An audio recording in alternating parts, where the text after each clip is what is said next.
So, should you do a membership site model for your online course in a certain market, or courses plural, or should you do a one-time fee? That's a big question here, how you're going to price it, what model you're going to use. So, everyone would like to have a subscription recurring revenue business, right? I mean, that's what we've been told from, the dawn of online business. Oh, you want to have continuity.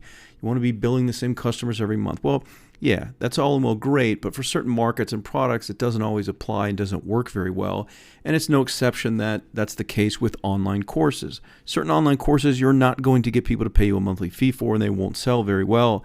And actually, you'll make a lot more money by selling them as a one-time fee. I'm going to explain that in a minute. But, everyone would like to have that recurring revenue business, but does it make sense for your online course?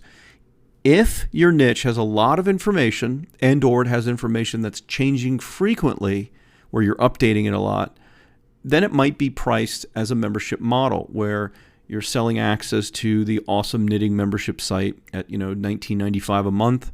And what they get for that is many hours of content. So it's a lot of content. Or also they're getting new stuff added every month, or that's being updated. Maybe it's new knitting patterns or case studies on knitting projects, whatever.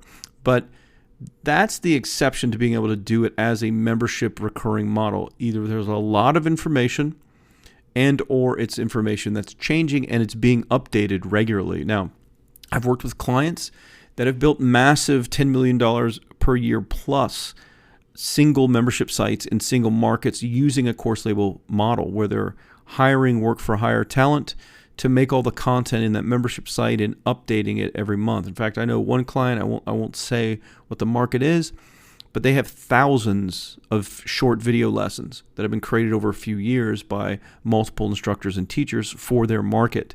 So it just builds and builds and builds, and it's incredible value and I think they only charge like $9 or $10 a month for an inexpensive membership model, but they've built it probably, I don't know what they're doing now. They may be up to almost $20 million a year.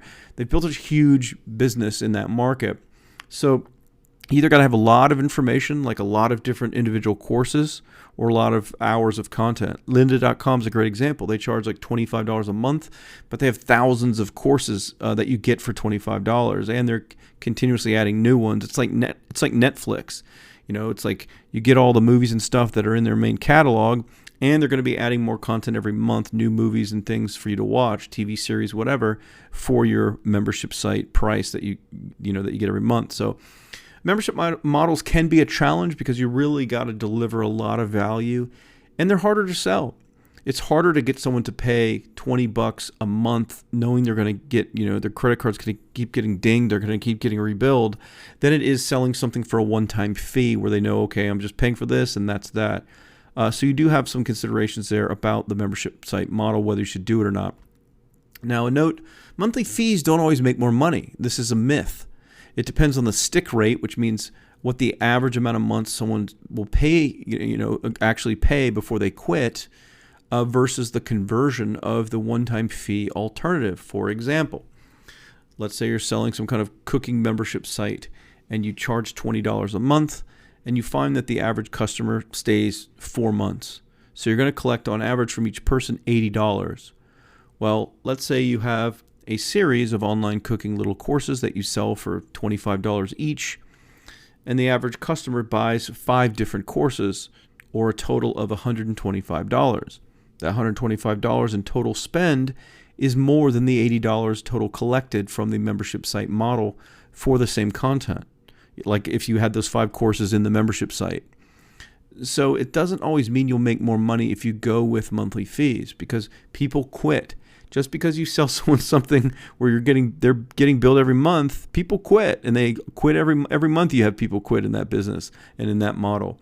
So it all depends on the niche that you go for. What I would recommend to you is you start with one-time fee courses. You can always build up to the membership site model, but it's much easier to sell a course for $10, $20, $30 one-time fee and start getting those sales going, which I want you to get. Start getting those results. Start making that money and bringing in that revenue. It's much easier to do that than it is to convince people to give you $10 or $20 or more a month on a rebilling basis. It's a much easier sell to sell something for a one-time price than to convince them to join, a membership where they're going to keep getting billed. So it all comes down to testing, though, for your business and to see ultimately which math works better based on your model and the prices that you test.